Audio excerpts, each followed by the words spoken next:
welcome back. So now I'm going to go through this demo class report with you. So this is a pretty straightforward form. At first, you need to input your name and student name. Please, full name for yourself. In case we have some teachers sharing the same first name, so please input your full name, like first name plus last name. Okay, and student's name. For this part, if you know about student's last name, you can input. If you don't, yeah, it's okay. Okay, and next part you can input the student's in-class performance. A few selection can be done here, and also you need to tell about the student's English level, proficiency level. So you can refer to this picture. If it is too small for you to see all the words, you can click here. It will lead you to the file on the internet. Okay, and then you can pick the one that is matched with the student's proficiency level. Okay, here are all the criteria. The next one is the student's academic level. This section is designed for academic courses such as science, social studies, English language arts, etc. So if the student is taking a phonics or ESL class, then you can put not applicable. You can select this one. Okay. If otherwise, you can see which level, depending on the academic level that the student is having right now.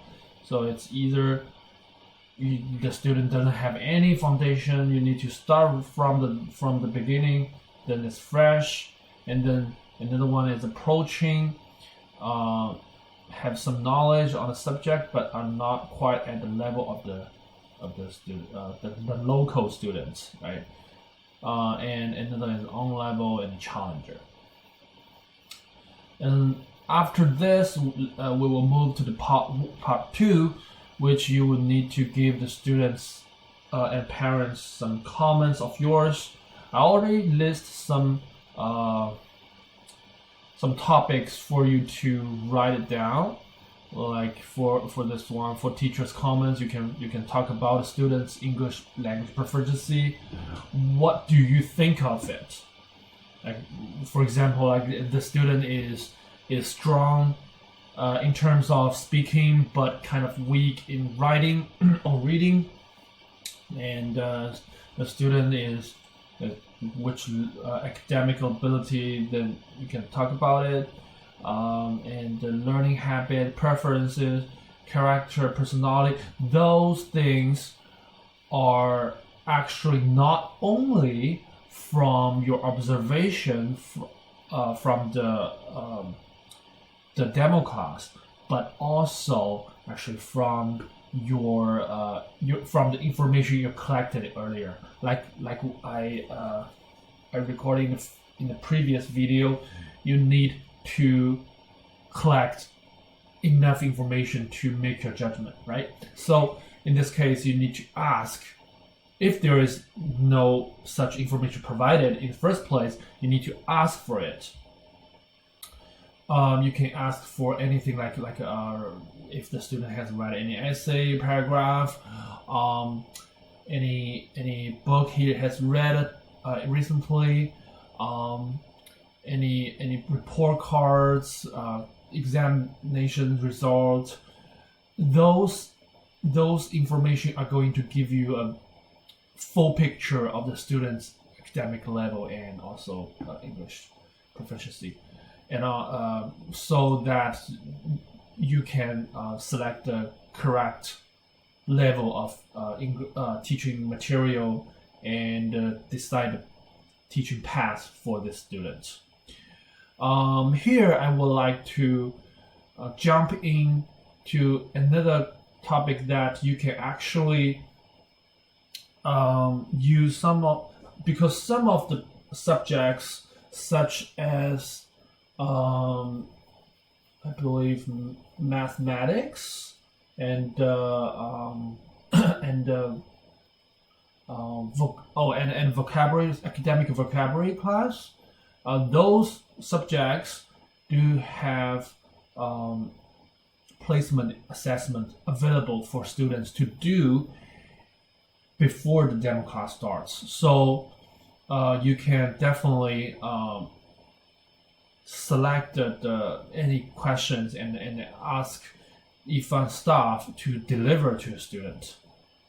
Let me show you how. So when you are in the Teacher's Home website, you can go to the course resource, and then, for example, if we select the academic vocabulary course, scroll down, and you will see here, you will see a placement assessment from G2 to G12, because I think for G1 you don't actually need any assessment, right?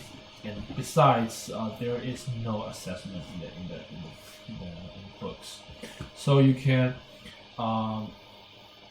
actually ask us to test the student's ability. All the student needs to do, and you can actually take a look about what would be covered. For example, like G3, and these are in Chinese, but you don't have to worry about it. Just click this button, and you will be led to the examination. So student name, study, and also there will be a reading comprehension question with one passage, and I believe 7, 8, 9, 10, 12 questions in total. And I actually asked the student to complete that within 20 minutes. I think that's pretty enough for them to do so. So once they got this, they got completed this assessment, you can actually retrieve the information by including the student's name, and you will see the results. Okay, so this is something you can do before the first demo class, first encounter happened. And and the next part is teaching plan. Please tell us where you plan to start, and what's your expected learning outcome after this semester. So, so that the student, the parents will have a clear idea. Oh, this is what you plan to do. But for this part, please share your idea as much as possible, so that EFUN team can understand your idea and pass your message to the parents verbally. Because I noticed that if we just simply output the form into PDF file and send to the parents, sometimes they just don't read it because of the language barrier. So I think it's pretty important to help them to understand about what has been covered in this form, right? So I think this month we will start translating and also verbally tell the parents what has been written in the form. And then next one is to select the main teaching material and supplementary teaching material. Here I use a term called pre-selection. That means this is your first decision about main teaching materials, and we will let parents know about that. But if the parents has a different opinion, because definitely the parents will have more information than you do, right? So if the parents say, oh, this part we already covered in somewhere else, or another teacher has done that part, then it is necessary for us to make adjustment. You will have the opportunity to make an adjustment in the next form, which is called course preparation form. So don't worry, just pick the main material based on the student level that you observed. So you can select the subject. For example, if we select the academic reading, and then for academic reading we have these. You can see I actually make some label here, like this is for grade 2, grade 3, right? Grade 7, grade 8. So I'll just, for example, if I select grade 4, and then the next step is to select the supplementary teaching material. Same thing, academic reading, and then I can select some workbook to as the additional part of the course, yeah. But sometimes it doesn't. If you cannot find anything from the it's outside of the range. For example, like if you have a combined course, the course is reading plus writing, right? Or this is an experimental course, which I haven't put all the teaching materials to upload it to the Google Drive. Then all you need to do is to indicate everything here, right? And also if the course subject doesn't belong to, same thing. So if you don't have any idea, like you need to write it down, you can write it here. Of course, if you have anything else you'd like to share with us, share with the parents as well, then you can write it even in a memo. Okay? So this is the form for demo class report. And I hope this video will help you to better understand this procedure and actually do a good job. Good luck. Thank you. I'll see you in the next video.